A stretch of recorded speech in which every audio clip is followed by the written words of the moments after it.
Indiana absolutely crushes Illinois 63-10. What a game for the Indiana Hoosiers. This should become commonplace now. I mean, quite honestly, we should not be shocked by a game like this. Hoosiers dominate start to finish at home against a team that supposedly was going to be the reality check for the Hoosiers. It reminds us of last year when Indiana had Nebraska coming into town. And everybody thought this will tell us really what this Indiana team's made of. And Indiana just absolutely pounded Nebraska.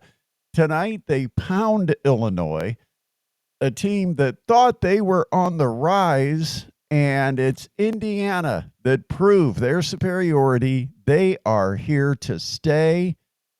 I mean, you can start putting Indiana in the company of the Ohio States, Penn States, and if you've still got Michigan up there, put them with Michigan. Indiana will get the test coming up, going on the road to Iowa and having to prove that this show travels well.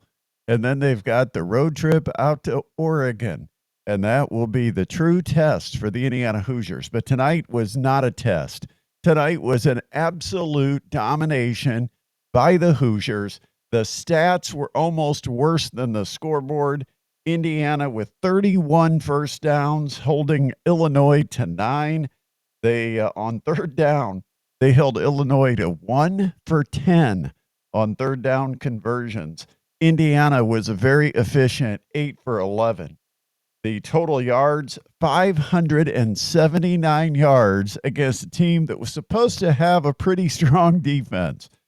And they hold Illinois to 161 total yards. I mean, this was almost Indiana State all over again. Indiana should have put up 70. They had 2 clear pick sixes that they could have taken to the house. Both defensive backs dropped it. That's how you end up on defense, by the way. If you ever wonder why they're not wide receivers and they're playing in the secondary, that's how it happens. You have drops like that where all you got to do is catch it. You've got a sure touchdown, and they both dropped it. But overall, just unbelievable domination at the line of scrimmage by the Hoosiers. They made life miserable for Illinois' quarterback. What were the sacks in this game? I don't even know if I've got track of the sacks.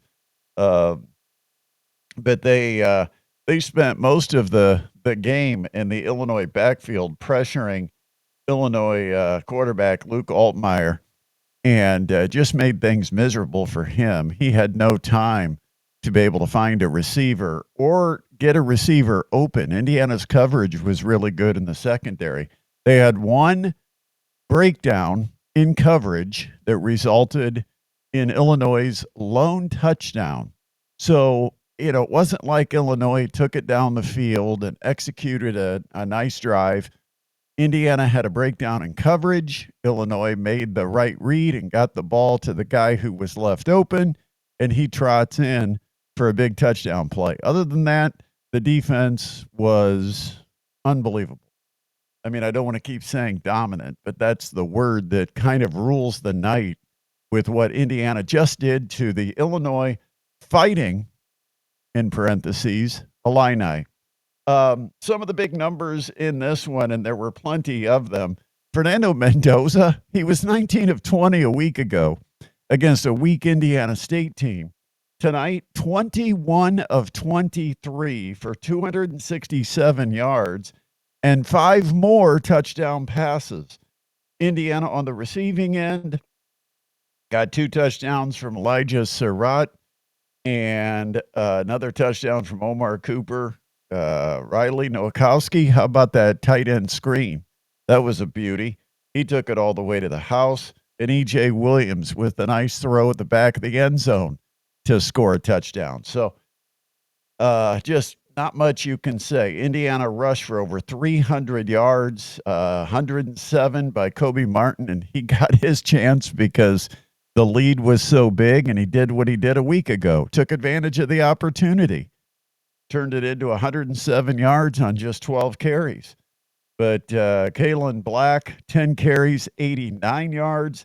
You had Roman Roman Hemby with 14 carries for 65 yards. And Indiana just put up big numbers. Offense, defense, I mean, they both were executing just so well. And that's the thing about a Curt Cignetti team that I felt going into this game. Somebody asked me about it yesterday. And I said, I don't think this game ends up being that close because I think Indiana's the better football team from a talent perspective.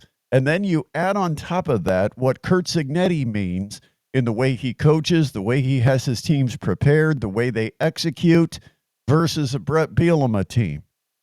And they can't say the same things about Brett Bielema's team. Fernando Mendoza finally gets a win over a ranked opponent. I heard on the broadcast tonight he was 0-6 against ranked opponents while he was at Cal.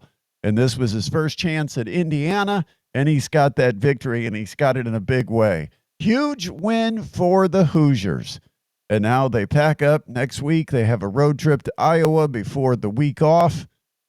And then after the bye week, they will be heading west to take on Oregon on October 11th. That is going to be must-see TV. It's going to be the prime game on Saturday night at 7:30.